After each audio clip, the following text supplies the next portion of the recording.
Kiti Nairobi ni gani? Tukimalizia. Bado. Wapiga kura wako wanakuangalia. Kamera yako ndio ile pale. Wangoje tu wakue patient. You vote in Nairobi? Yes, I vote in Nairobi. Kiti yako iko Nairobi. Kiti yake iko Nairobi. Ladies and gentlemen, Morara Kebaso atawania kiti hapa Nairobi. Sasa swali ni MP, ni senator, ni governor, ama ni... No, I mean the MCA people running body. for those positions are very good friends of mine. So it can definitely not senator or governor. Senator Nairobi, Edwin Sifuna. Right now, amechangamsha sana. Amechangamsha sana siasa. Was it the right thing to do kwa ODM inayoongozwa na Oburu Oginga kumtimua Sifuna kama SG as much as mahakama ilisema kwamba bado nafasi yake iko pale? I think it was a good thing that Sifuna was sent out of ODM because sometimes you need to be fired from your job so that you start your business. Hiyo kama umechelewa. I hope umeipata sasa. There was a time Wakenya walikuwa na kuingilia sana walipokuchangia. In fact I was here with KRG the Don. Anasema yeye pia anataka kuwania kiti cha useneta. You know, akaniambia vile yeye hataitisha mchango kwa Wakenya. Anasema I learned from Morara. Was there any Kenyan mwenye alisema arudishie? Wengi I returned money almost. Refunds zangu zinaweza fika 1 million or 2 million. So sasa hauna deni na mtu? Sina deni na mtu, na kama kuna mtu niko na deni na yeye si ndamlipa tu. Unaona Jalas rafiki yangu ndugu yangu akichukua the track record of what Jalas has been able to do as a member of parliament for Lang'ata versus what Sifuna has been able to do as a senator of Nairobi. If I was a voter going to the ballot to choose between Edwin Sifuna and Jalas, I'll vote for Jalas. Umesema DNA ni muhimu. Wanaume Nairobi wafanye DNA bwana. Nairobi Kenya nzima. Trust but verify. Trust but verify. Be careful the Mwakideu family. Why? Ogopa. Sisi tunalini tena Morara jamani? What have we done now? Tuseme tu yani hata kama wasichana wameisha tu wote hii dunia na mwenye amebaki na ni wako akina Mwakideu, don't attempt. And we have Rosina Mwakideu. Don't attempt. Why? They are dangerous.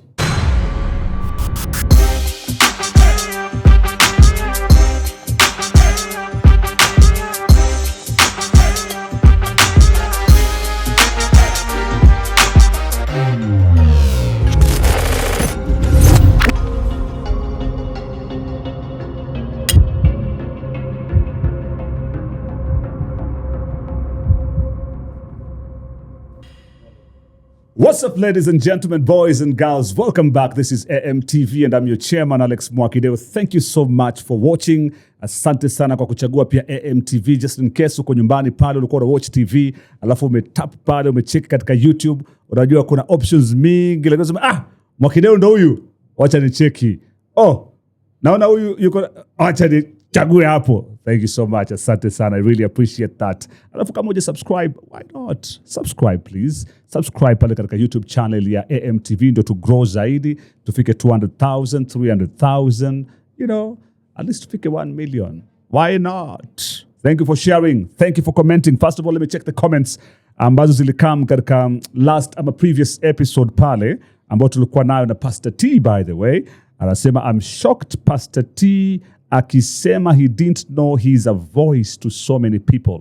Huyo ni Mary Wise Kui. I'm shocked that Pastor T anasema he didn't know he's a voice to so many people. Hajui ni kingpin wa youths on matters Christianity yani. He's a solution on our generation. May God increase his wisdom and keep him and his family. Asante sana na kucheki pale Mary Wise Kui. Alafu kuna mwingine pia anaitwa William Chitema anasema Pastor T interview are always a must watch for me. Ye lazima ata watch akiona Pastor T pale kwa YouTube. All right, we have Bella Olum anasema wherever Pastor T is, I will not skip. I know lazima nitatoka na kitu pale. Alafu kuna Shazi Njoki, today being Valentine's Day, sisi singles tumekuwa motivated by Pastor T. Happy Valentine's everyone. I think he was watching on Saturday ile ya Valentino. Tena kwa mpigo zaidi. The last one I'm reading inatoka kwa nani? Anaitwa Miss Tendik C. Miss Tendik anasema these are the kind of podcasts we want. Anasema thanks for bringing Pastor T. Thank you so much for watching. Thank you so much for supporting AMTV. I really do appreciate you. Now, today, I have a friend of mine I've hosted several times on radio, by the way, a young politician, naweza sema upcoming ama tayari amefika. Amekuwa pale tangu wakati wa maandamano, ndo alitokelezea wakati wa Gen Z, protest na kadhalika. Jina lake likagrow pale, akajaribu kuanzisha political party, akagonga mwamba, akajaribu kuingia kwa chama ya Wiper, akatimuliwa, sijui akajitoa mwenyewe, akajaribu. He's been all over the country, by the way, with a program called Vampire Diaries. Ladies and gentlemen, boys and girls, please help me introduce Morara Kebaso. I never tried to join Wiper. Ilikuwa ni nini ile inaendelea pale wewe na Wiper? No, What was that? Kalonzo Musyoka invited me to his house to talk, and I went there and we talked. Alafu ukajichuja? Yeah, then I left. Unajua sasa, you stay with people, you understand them, you try to see what their vision might be, what they want to do, and if you realize there is nothing, then there is no need to stay. Hakuna haja ukae ni kama unawapinga from within. So if you believe these people don't carry a vision of the country you are looking for, unaondoka tu, you go do something else elsewhere. Unasema ulikaa na Kalonzo ukaona there's no vision? Not just Kalonzo. I sat even with Rigathi Gachagua. Yeah, I remember you were with the United Opposition. For many meetings. Actually, Kenyans only know about one, but there were more than 7-8 meetings. Wewe, Rigathi Gachagua, Kalonzo Musyoka. Many of them. And throughout those meetings, me and Wanjigi were always on one side, and then everybody was on another side. And Martha Karua was in the middle. So I used to wonder, kitu inaelekea wapi? Because me and Wanjigi, our main issue was this opposition is lacking an agenda. The only thing we are selling is Ruto must go. We are not telling people what we would do. We are not selling a new dream. Yeah, Ruto is selling a dream that some people think is stupid, called Singapore. But what is our alternative to that? What are we telling people about what we'll do with healthcare, what we'll do with education? What is our position on corruption? Not just what we will do about corruption, but what we ourselves, what are our admissions or confessions or acceptance or commitment about corruption. And that commitment about corruption was not there, because most of these leaders have held positions of leadership. And what came out is that the positions they held, there was so much corruption. So then you can't be fighting the other side that they are corrupt when nyinyi hapa you are also corrupt. So it becomes a zero-sum game. So it became difficult for me to stay because I was not finding that vision. Ile kitu natafuta in leadership, sikuwa naipata hapo. Nani alikuwa anaongoza hizo mamiti? Nani alikuwa team leader pale? Mostly the team leaders were two. Majorly the meetings were chaired by Kalonzo Musyoka and Martha Karua. Then present was Honorable Rigathi Gachagua, myself. Sometimes Richard Onyonka used to come to represent Matiang'i. And there was a guy called Torome Saitoti from Jubilee. And Eugene Wamalo used to be present on behalf of DAPK. And Ngujiri Wambogo, before Ngujiri Wambogo crossed over, he was a secretary in most of those meetings. Alikuwa anaandika minutes. Okay. Yeah. Are you still working with Jimmy Wanjigi? No, it's not. We were not working together. We just happened to share thoughts. Okay. Our thoughts were the same. But hata yeye mwenyewe, much as our thoughts were the same, pia hajajipanga vile anataka. Unajua pia, if you keep hanging around a beautiful girl, you end up fetching water at her wedding. Utashinda umekaa na na ujai anapita naye. Juu ujai sema unatakanga aje. Yeah. Ni kama wewe Morara, unatakanga aje? Morara, what do you want? I think that is your name a is question. big. People know you. People know there is a Morara Kebaso. He's been going all over the country telling us about places that are so corrupt. Leaders, nini. What do you want, bro? Next year is 2027. Okay, unataka kiti gani?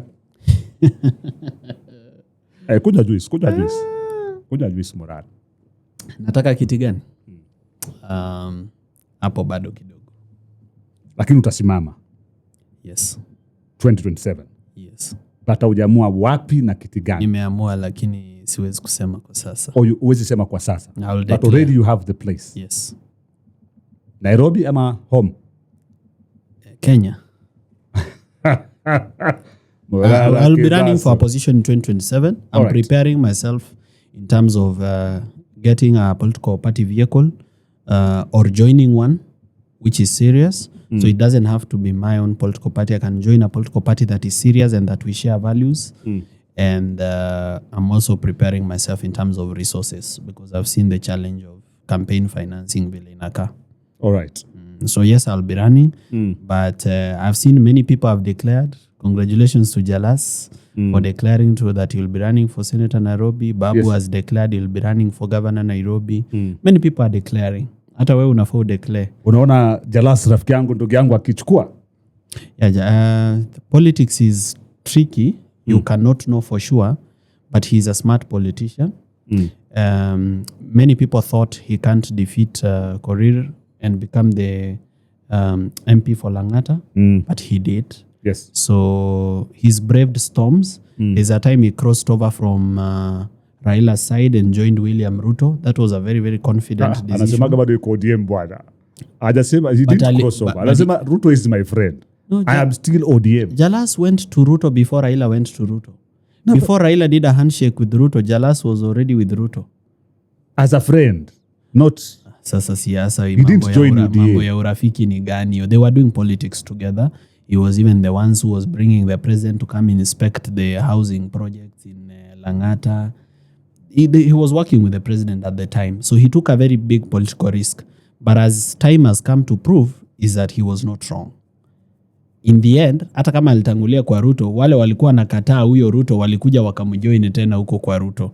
So will that affect him? No, he knows what he is doing. He knows what he is doing. So I think he can be senator unless he gets an opponent who is equally formidable. Akikutana na Sifuna? Well, I think Jalas has a good track record as a member of parliament for Langata in terms of what he's been able to do. When I compare the track record of what Jalas has been able to do as a member of parliament for Langata versus what Sifuna has been able to do as a senator of Nairobi, I can count at least 1, 2, 3, or even 5 things that Jalas has done for the people of Langata. But I'm not able to count 1, 2, or even 0 things that Edwin Sifuna has been able to do for the people of Nairobi, considering how bad Nairobi is and considering that kazi yake ni oversight. So, and me, I like people who have a track record and proven track record of what they can do. That is you, Morara. Now, do Kenyans love the same? No, Kenyans are a bit more complicated than that. Kenyans, it's a mix of many things. One is a wave, how excited they are with your wave, or which political side you are, or which tribal alliances are at play.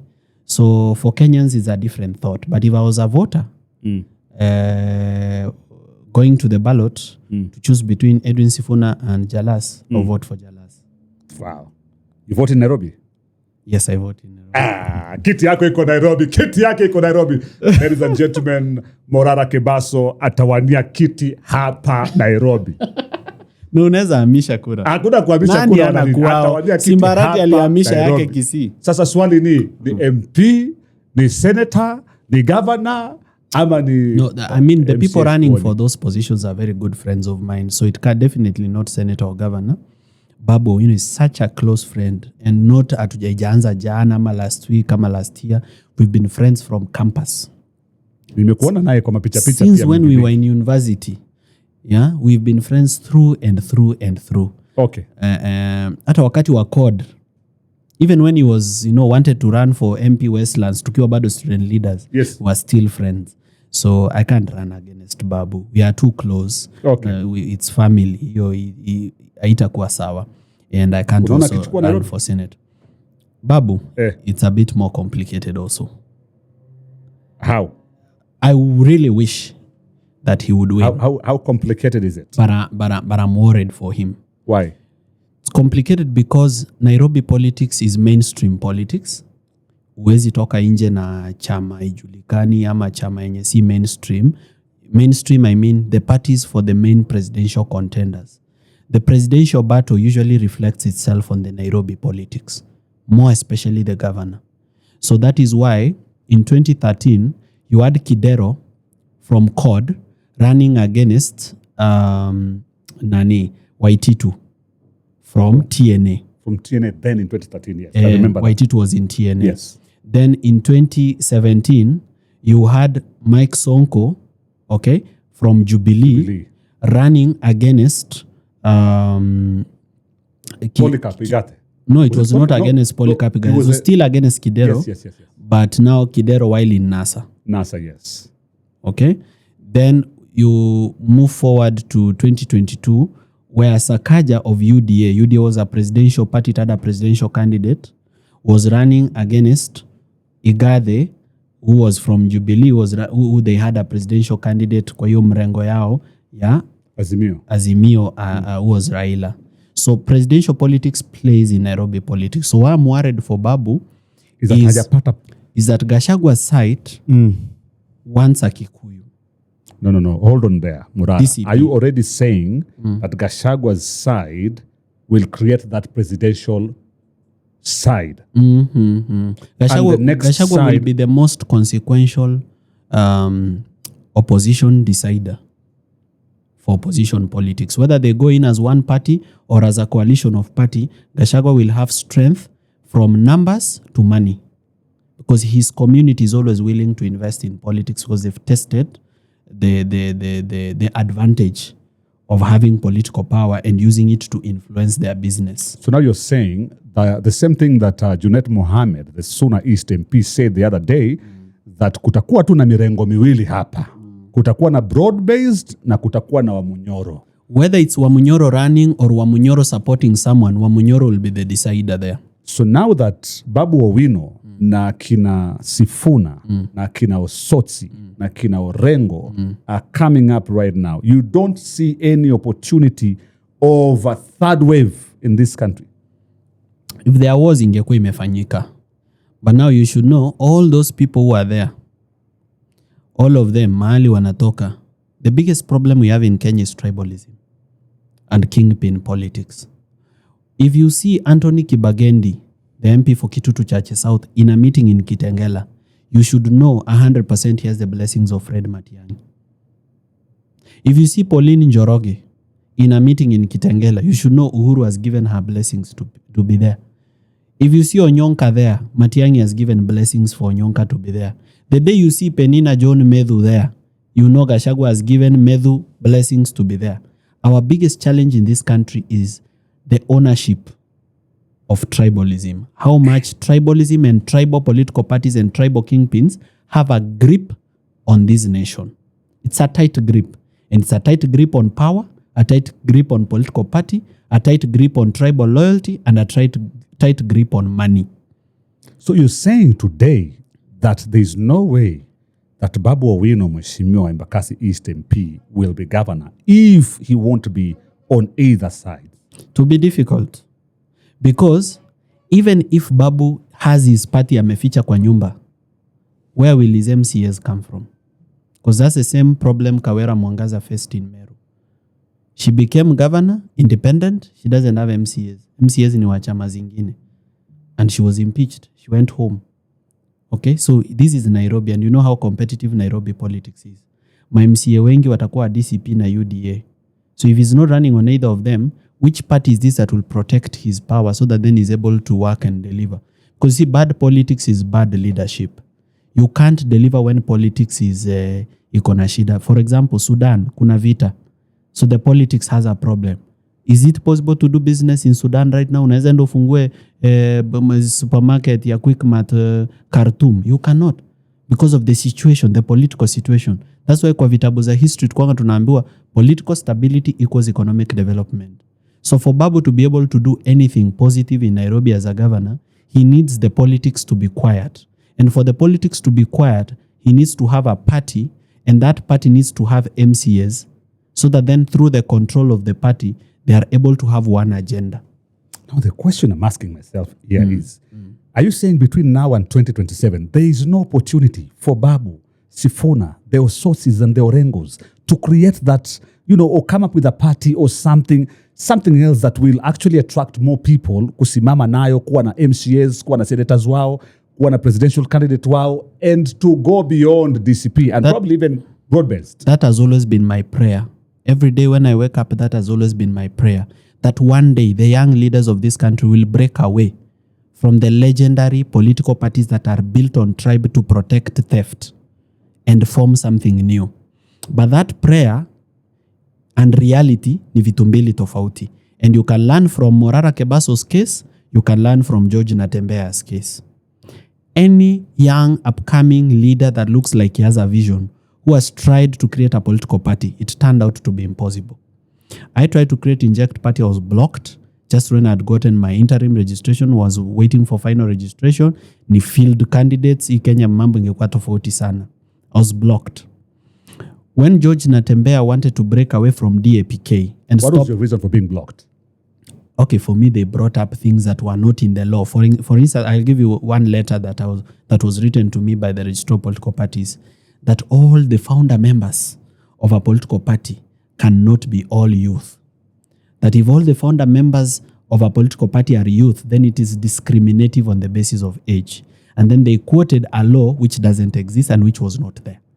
So I don't expect, the law requires, the Political Parties Act requires that the registrar of political party must be a lawyer.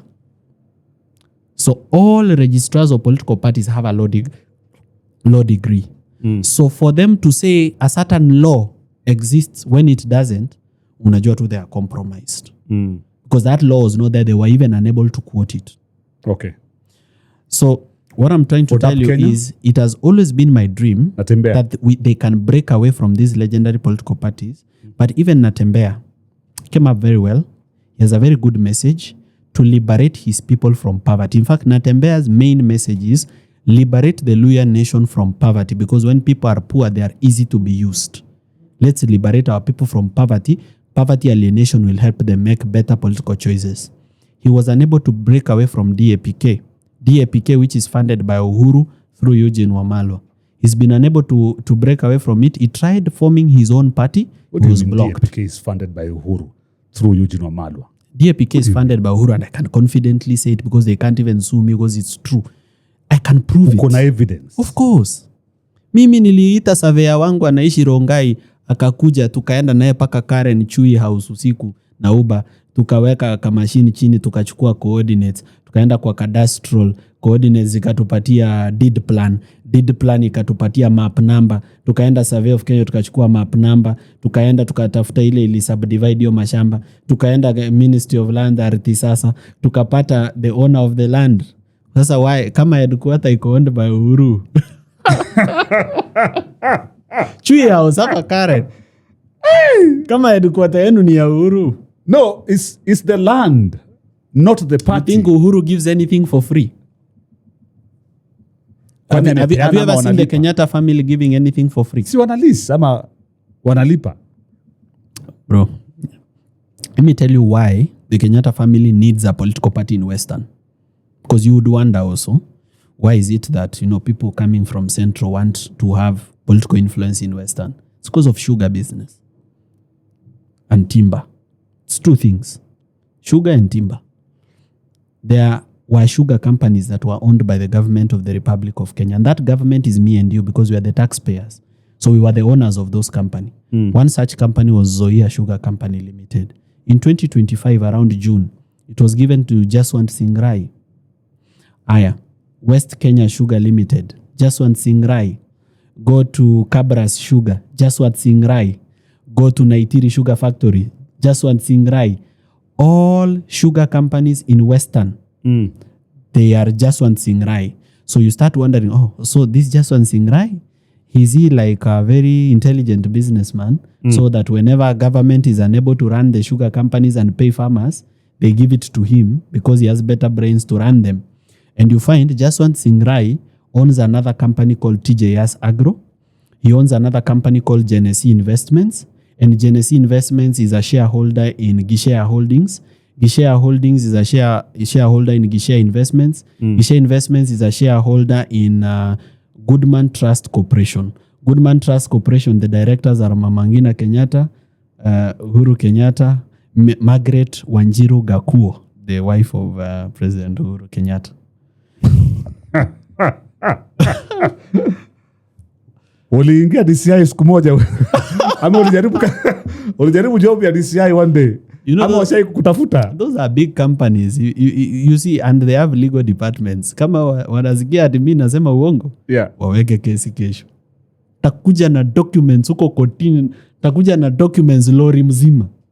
Yani, they will have opened a can of worms that they can't close. So wanasikia na tu kijana alienda kwa podcast akasema hiyo maneno, wananyamaza because they can't respond. It's true. Wow. Let me take you back to Senator Nairobi, Edwin Sifuna. Right now, amechangamsha sana siasa.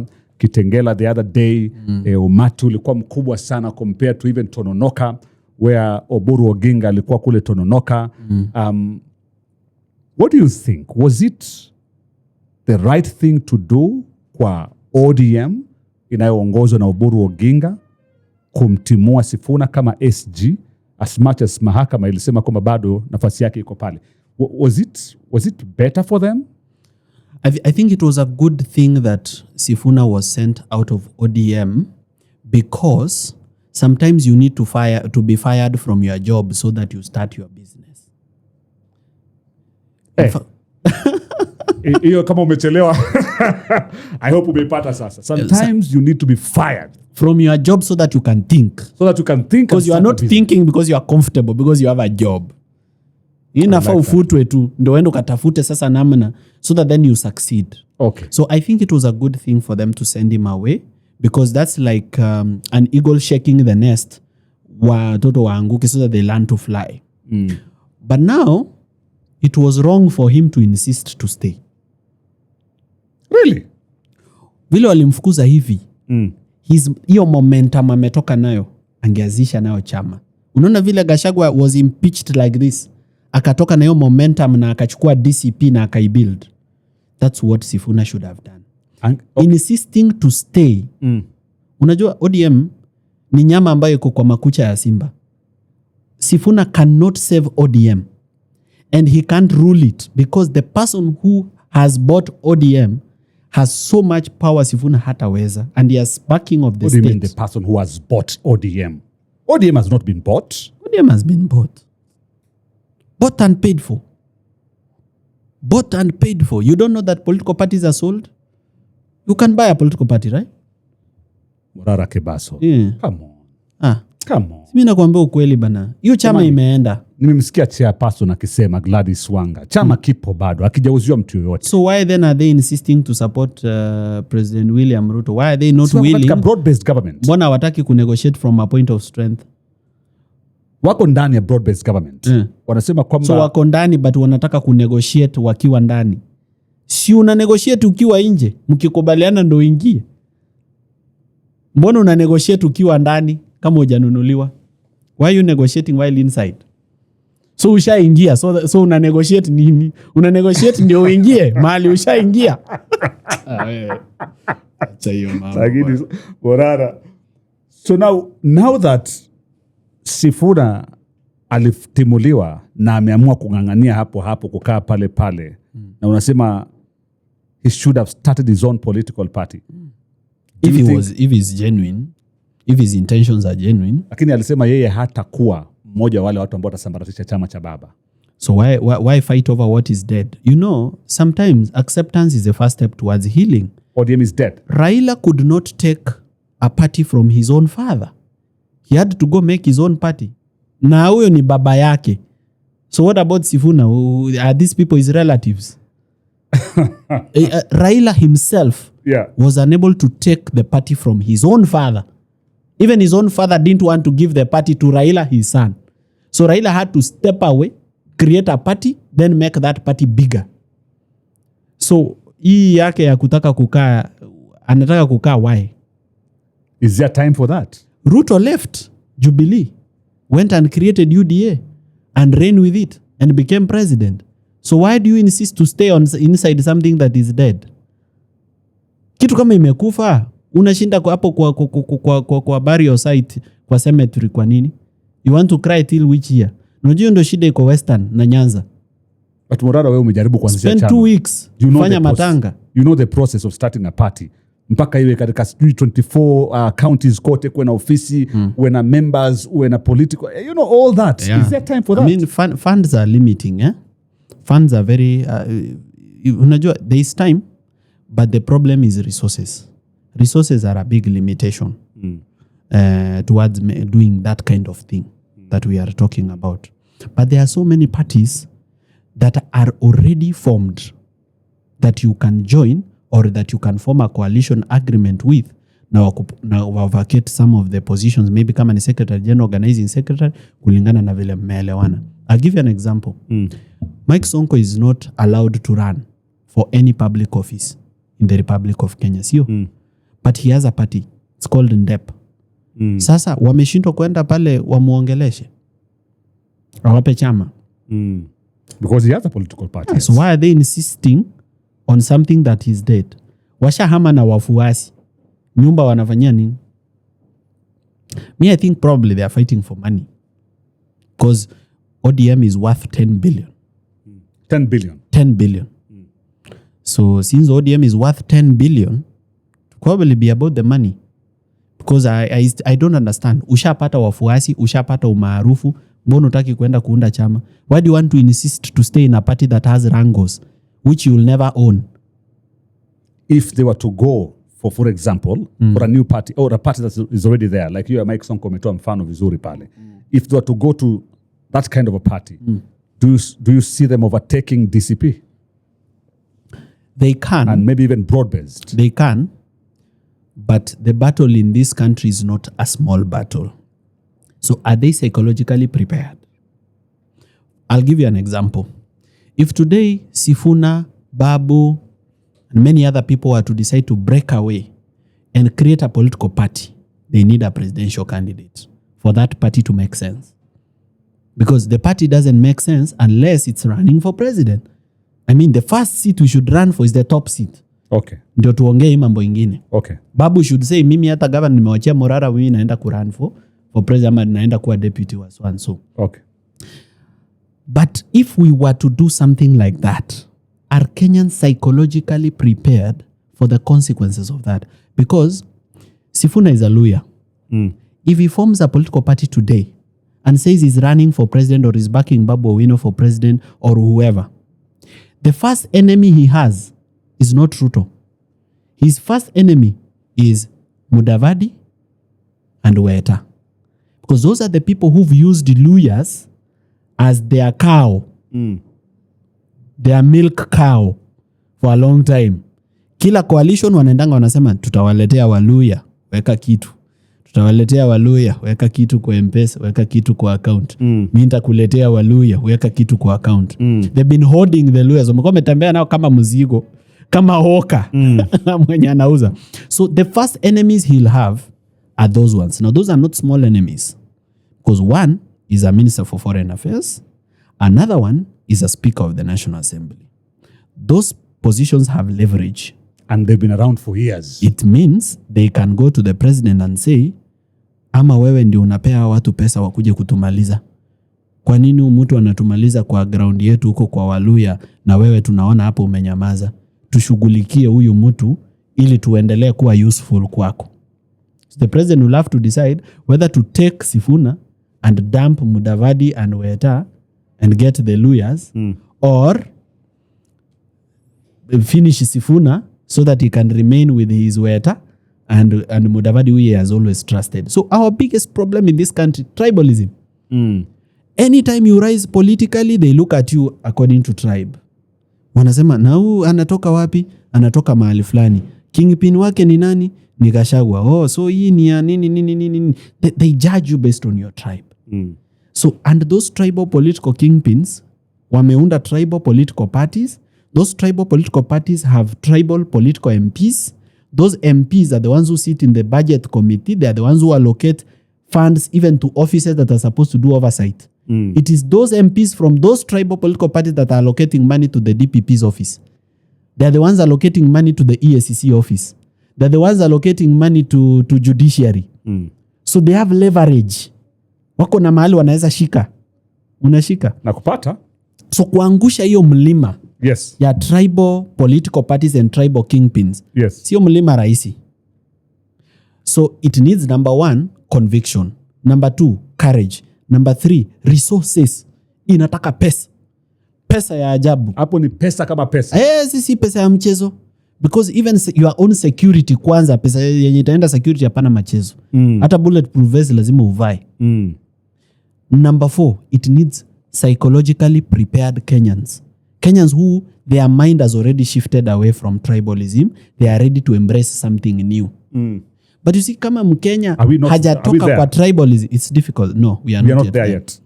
We are not there yet kwa sababu, have you ever seen a Kenyan from Mount Kenya admitting that Uhuru Kenyatta during his tenure there was corruption? Why? They're only happy when you say Ruto was corrupt.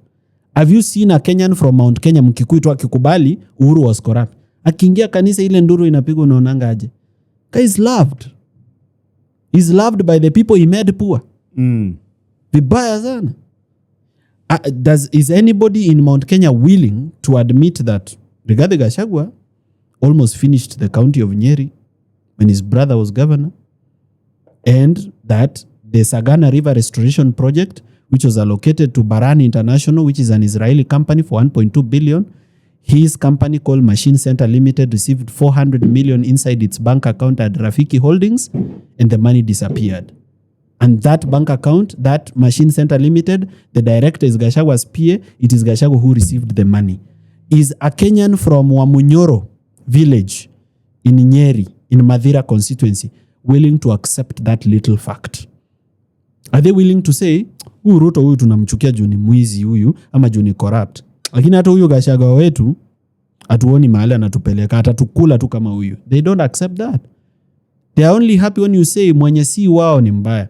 Right now, mimi nikienda nyumbani kule Kisii, yes, if I say anything that might sound anti-Matiang'i, hata anti yangu mayango watu wataniandikia messages juu simu sometimes sishiki, unajua nataka kugombanishwa, naandika text nasema uliongea vizuri sana hapo kwa Makideo, yenye ulitukasirisha peke yake ni ya Fred Matiang'i.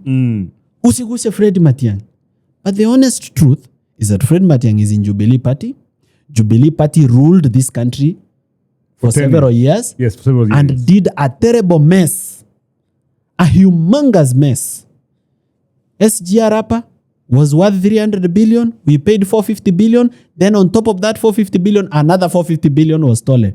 So SGR ilitukula karibu 1 trillion.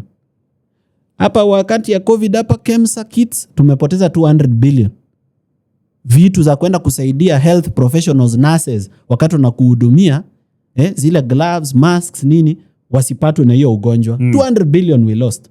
Laptop project ilikuwa hapa, ati kila mtoto kila shuleni atakuwa na laptop. We lost 23.4 billion. Kulikuwa na kitu inaitwa BBI. We lost 10 billion. Kulikuwa na kitu inaitwa huduma namba. We lost 10 billion. Kulikuwa na kitu inaitwa NYS. We lost 20 billion. Kulikuwa na maize subsidies. We lost 24 billion. Are people willing to accept that little fact, that truthful fact? Do they even accept that some of the vampire diaries I do on projects, hata si projects za Ruto, ni za Uhuru? So people have shifted. Kama wewe ni mtu kutoka Elgeyo Marakwet, unasema 2 term. Even if Ruto has not done anything in Elgeyo Marakwet. Na kama wewe ni mtu kutoka Central, unasema 1 term. Even if huyu mtu unaimba 1 term yake is just as bad as 2 term. So tribalism imetuweka in a situation of helplessness. So kila kabila inatetea mwizi wa kwao. It means nobody can hold these people accountable because they have protection from their communities. Wow, shikilia hapo. Morara, Kebaso in the building. This is AMTV. My goodness. Moto akotea mbali. Hey, na umefanya research, my brother. You have done proper research. Anyway, we're coming back in a short while. Right about now, I want to take you to Panari Nyahururu. Remember, Panari is an amazing place. Hao ndo wamekuwa host wetu for a long time. Wamekuwa kitu host katika AMTV. So thank you so much, Team Panari. Thank you for hosting us. Thank you for hosting this show. Walinipeleka paka Panari Nyahururu, nikajionea amazing place where you can go with your family and friends and girlfriend and boyfriend and everyone else. Check this video out.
Now let me teach you, or let me introduce you to the Brown Olive Restaurant.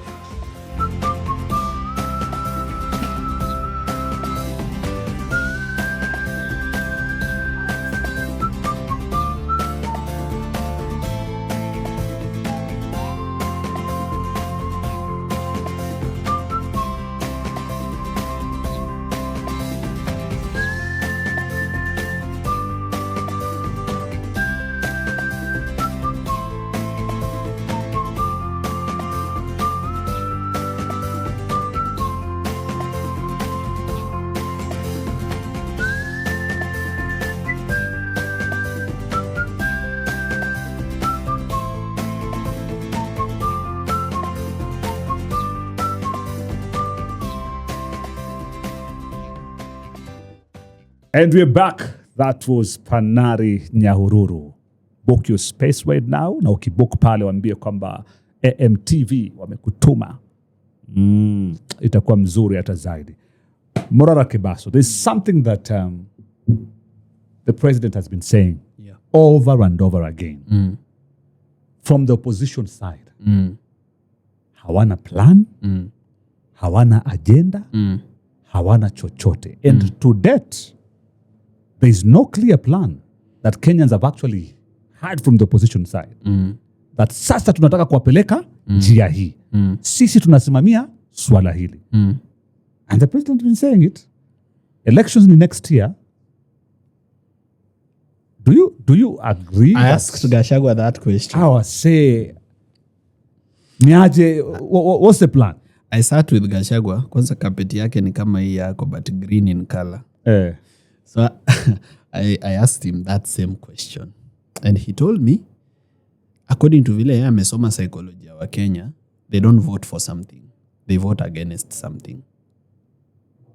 Oh, they don't vote for something, they vote against something. Yes.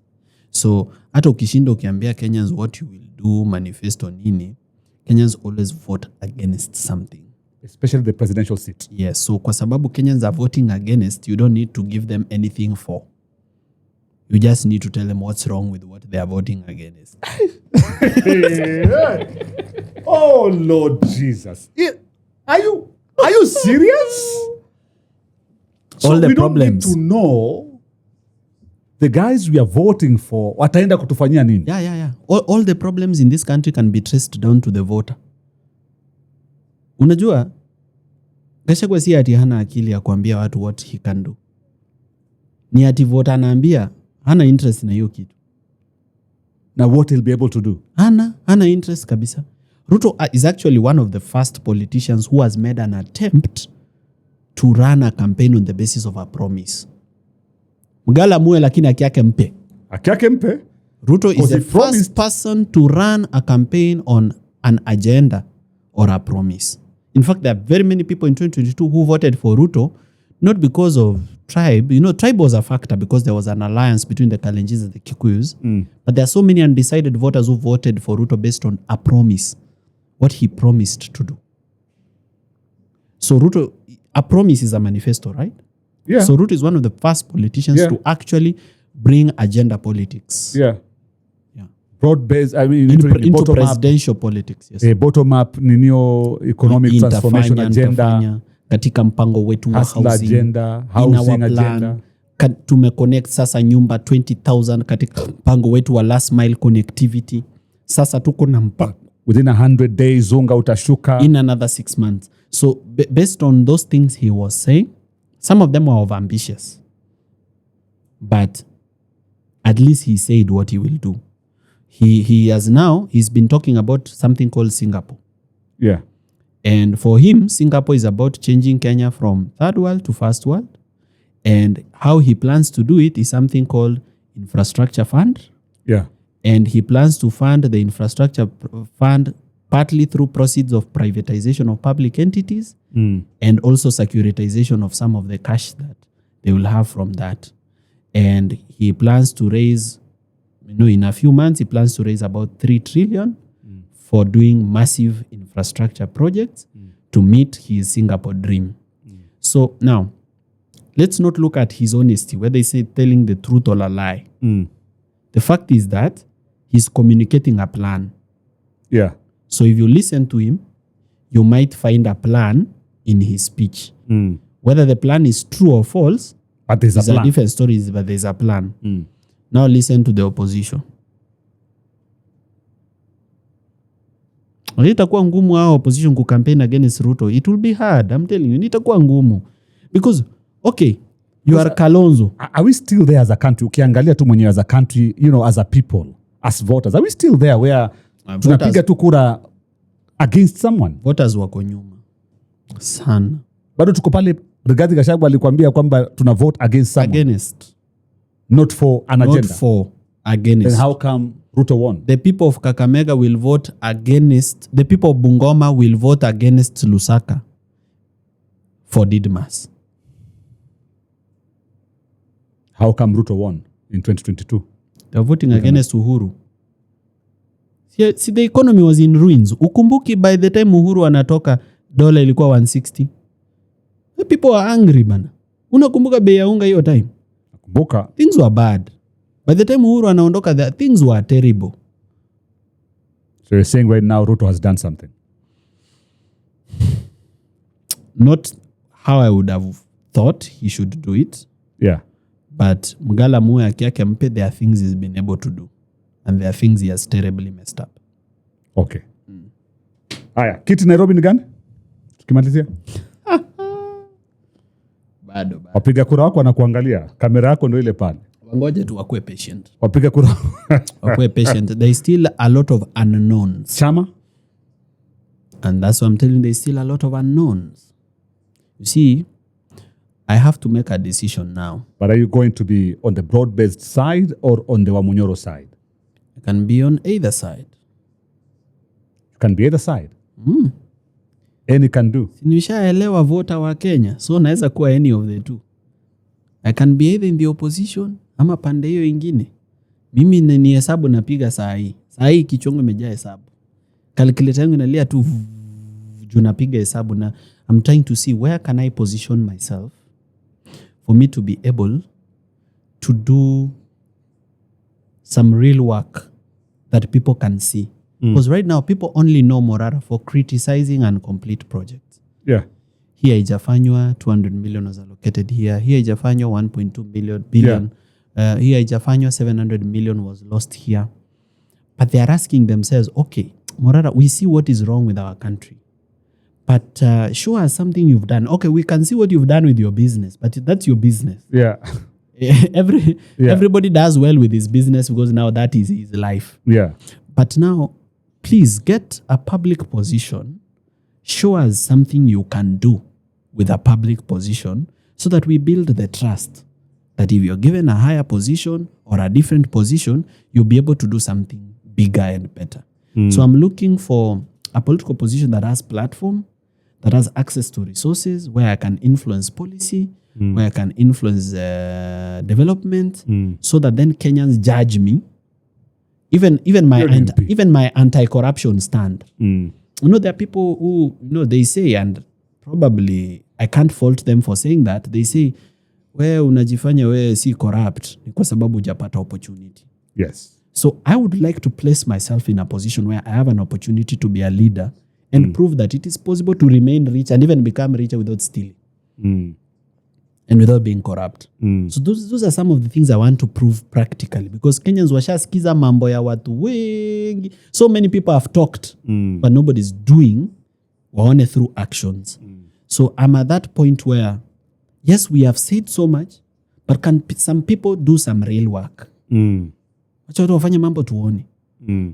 Morara, I've always wanted to ask you. Kama si nimekuambia senator wa Nairobi, nafurahia vile anaongea. Very eloquent. Lakini mimi kama mkaji wa Nairobi, sisi sababu kitu moja ama mbili zenye amenifanyia mimi kama senator, ama zenye amenisaidia kusuluhisha. Mosiri amefanya kazi mingi mimi kuliko senator wa Nairobi. Mosiri. Juu yeye nimewahi mtumia text nikamwambia drive outside our estate gate, nimepata kuna mtu amedump garbage hapo. Please sort it out, na ikasortiwa that day. So at least mimi naweza sema kuna garbage shida alinisotia. Lakini sasa as Sakaja is running down the city to the ruins, mimi sijaona senator amefanya yako nini. Sijaona barua yake kwenda kwa EACC moja tu ama mbili ikisema iko pesa imepotea hapa kwa Dishi County. Ni Dishi na County ama Dishi County? Okay, Dishi County. Dishi na County. Dishi County. Kuna pesa imepotea hapa, please investigate. Sijaona. So me and yes, the women were very happy, by the way. Dishi na County juzi walikuwa wanaandamana, wameweka paka billboards around Nairobi. Sasa unajua watu wakipewa 300 watu 1000 waenda wakafanya maandamano kushukuru Dishi na County juu wamedishi County pia. Wao wamejua hiyo pesa imetoka wapi. Si labda pia wao wana Dishi County. Wachana na hiyo mambo ya maandamano. The city of Nairobi is in a mess. That's a fact that no resident of Nairobi can fail to accept. And some of those problems are Sakaja problems and others are systemic problems that have been there from the national government down to the people. Kwa mfano, Gen Z umeenda maandamano. Dustbin ni ya sisi kurusha uchafu, nikimaliza kunywa ka yogurt na rusha hiyo kakitu hapo so that I don't litter the city. Unangoa dustbin ukisema Ruto must go. Dustbin imefanya nini? So unaona some of those we are not behaving like Singaporeans. Yeah. All right. As we finish, there was a time Wakenya walikuwa na kuingilia sana walipokuchangia. In fact, I was here with KRG the Don. Anasema yeye pia anataka kuwania kiti cha useneta. You know, akaniambia vile yeye hataitisha mchango kwa Wakenya. Anasema I learned from Morara. I will never ask Kenyans that wanichangie mimi. Wanifanye vile walifanyia Morara. Never ever.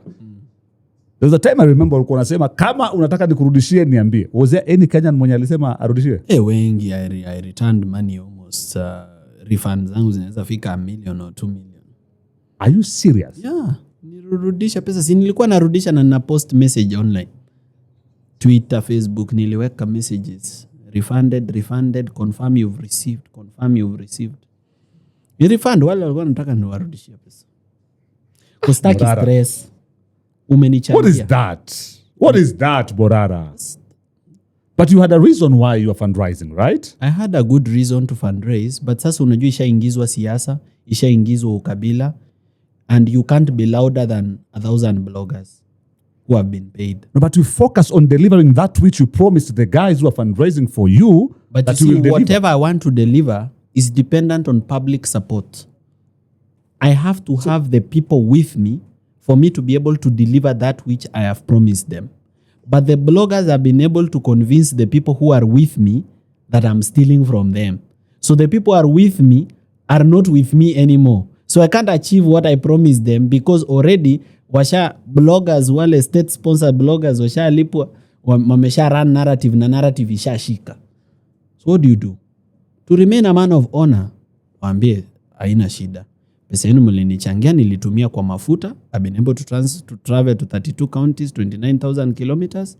But much as I spent the money, nimebarikiwa. Naweza toa ingine yangu yenye iko mahali niwarudishie, ili msifikirie kwamba ni pesa yenu nilikuwa nataka kuwanyang'anya. So sasa una deni na mtu? Sina deni na mtu, na kama kuna mtu niko na deni na yeye si ndamlipa tu. Pesa haijaisha. Are you ever going to fundraise? To fundraise, it's the future of politics. Ni vile itabidi sasa nitafute namna. Vile my approach will be different if I decide to do it again. Okay. but I don't want to give up on fundraising. Why? Because if we don't fundraise, haki ya Mungu will be controlled for a long time to come. Kwa sababu campaign is expensive. Unaona UMP unataka kama 40 million. Sasa inaweza kuwa imefika 50 million. Yeah, governor inahitaji kama 300 to 500 million depending on a run county gani. Is a lot of money. Na the Kenyans who have that kind of money, they are 1% of the population or 0.00 something of the population. Yeah. Wenye wako na hiyo pesa na wako nayo kupeleka kwa siasa. Yeah. So considering that, you realize that most of the candidates will have to depend on funding from the people who want tenders after you win. So kama we ni governor na watu wamekupea pesa ni wale wanangoja wape biashara ya garbage collection, biashara ya insurance, wanataka insurance for all county workers, au wanataka wao wana supply fuel and lubricants, au wanataka wao wanapeana supplies ya stationery, au wanataka road contracts, au wanataka contract ya kujenga sewerage plant. If these are the people that are funding your campaign, you've compromised your leadership even before you begin. Because by the time unaingia ofisi uko na madeni. Huyu ulimpromise yeye ndiye atajenga ile sewerage plant, unampa contract, yeye hawezi, hajaijenga sewerage plant kwingine, yeye pia ni kujaribu anajaribu. Unampatia anajenga kitu shagalabagala, ushamlipa, hamalizi, chuma zinabaki zimekaa hivi. Morara ndio amekuja kuchukua videos hapo akisema vile kitu imesimama na pesa ushamlipa yote. Na kwa hiyo pesa ulimlipa yote asharudisha mkono. Ulimlipa milioni 500, amechukua milioni 100 amekuletea. Na wewe vile alikuletea ile milioni 100 pia wewe huna, juu vile alifika hivi vile aliondoka ma MCS walikuwa kwa mlango. Wakakwambia mzee tunaenda weekend kuona watu wetu. Na unajua sasa hivi wameanza kukutuzi, wanasema ufanye kazi. Tupe kitu tuende tuwatulize. Ukapatia MCS. Walipomaliza senator akaingia. Akasema unajua unaitwa next week wewe ukuje public accounts committee kujibu maswali. Hebu nipe pesa kwanza niende nione chairman wa committee na members ili watulie. Akapeana. Sasa hata yeye hana. Yenye akona alinunua tu watch 17 million labda huko Dubai. So you see the circle and inaenda kuenda. It's called the cycle recycle of corruption. It never ends. Who will save us from this? Ourselves. Labda Mkenya tu ndiye anaweza jiokoa. Gachagua won't save you, Ruto won't save you, Sifuna won't save you, Morara Kebaso won't save you. There is no single politician who's going to save you. And how are we going to save ourselves? Kitu ya kwanza ni civic education. Let people want to know things. Be curious enough to want to know things. Taka kujua mambo. Kwa mfano, wewe ni mkazi wa Wajir County. Jua, hii county inapokea hela ngapi kwa mwaka? 14 billion. Walitumia kufanya nini? Kwa sababu wewe ni mlipa ushuru. Kama una haja na pesa yako, nani atachunga pesa yako? Passenger chunga mzigo wako. Mzigo ni wako. Lazima passenger kuchunga mzigo wake. So wewe umeingia na gari na bag, chunga bag yako. Because you when mlipa ushuru, why are you not worried how your money is being spent? Wewe unatoka Tana River County. Governor spent 34 million shillings for helicopter, hiring helicopter. So angalia hata kwa hewa kama umeona helicopter. Na ilikuwa ya nini? Yes. Why does the governor need a helicopter? Alihitaji kwa ajili gani? Is hiring 34 million to hire a helicopter. Why? So you should know these things. Wewe unaishi kwa nyumba ya vijiti imefungwa na tandarua.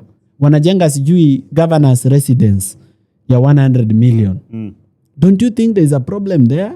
And if there is a problem there, how has it changed your style of voting?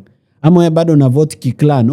Sisi wa Orma tumeshikana na Waborana, sasa hao Wapokomo hakuna kitu watapata hapa. Ama sisi Wapokomo tutashikana na Waorma, sasa hao Waborana nini? Unasema kuna mali tutaenda like that. Ama unatoka Nyamira. Unaona huyu Amos Nyaribo hivi vitu anafanya, lakini unasema hapa Nyamatuta tumeshikana na hapa Kichora. Wao nini hawatatuambia kitu? So you see the end result is failure. Mungu atusaidie, I'm telling you. All right. Finally, umesema DNA ni muhimu. DNA ni kitu ya maana sana.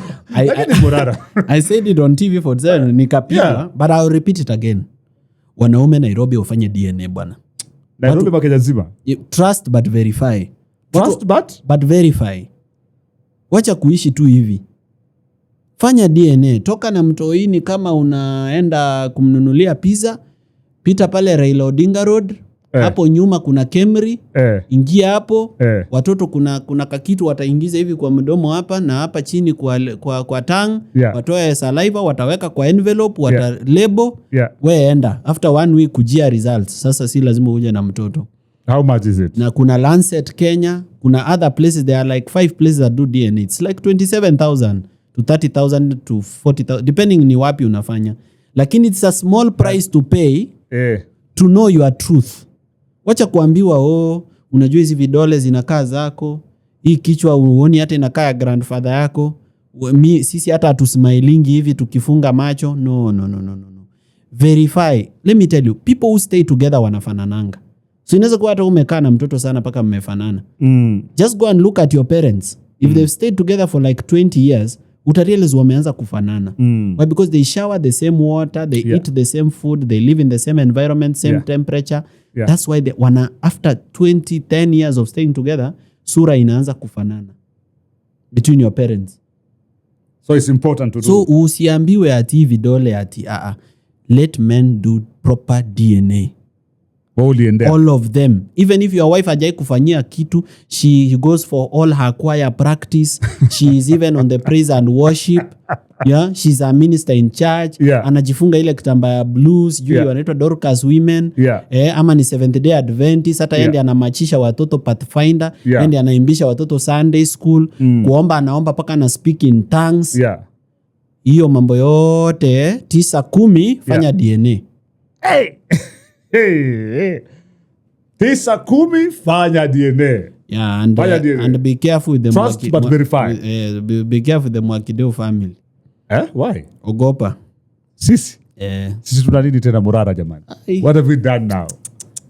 Tuseme tu yani hata kama wasichana wameisha tu wote hii dunia na mwenye amebaki ni wako akina Mwakideu, don't attempt. And we have Rosina Mwakideu. Don't attempt. Why? They are dangerous. Mwakideu, they'll finish you bana. Aje. Walikosea Rosina Mwakideu, uliona vile mambo lilipuka we?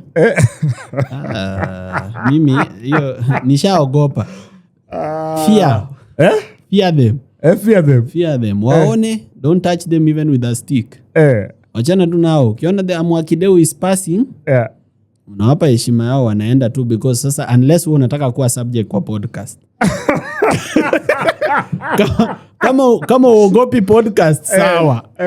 Lakini kama unaogopa kaa mbali. Asante sana. That's a joke. Alright.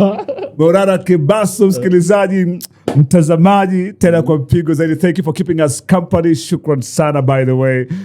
This is AMTV. Imekuwa moto wa kuotea mbali. I wish you all the best on your next hatua ambayo unakwenda kupiga hapa mbele.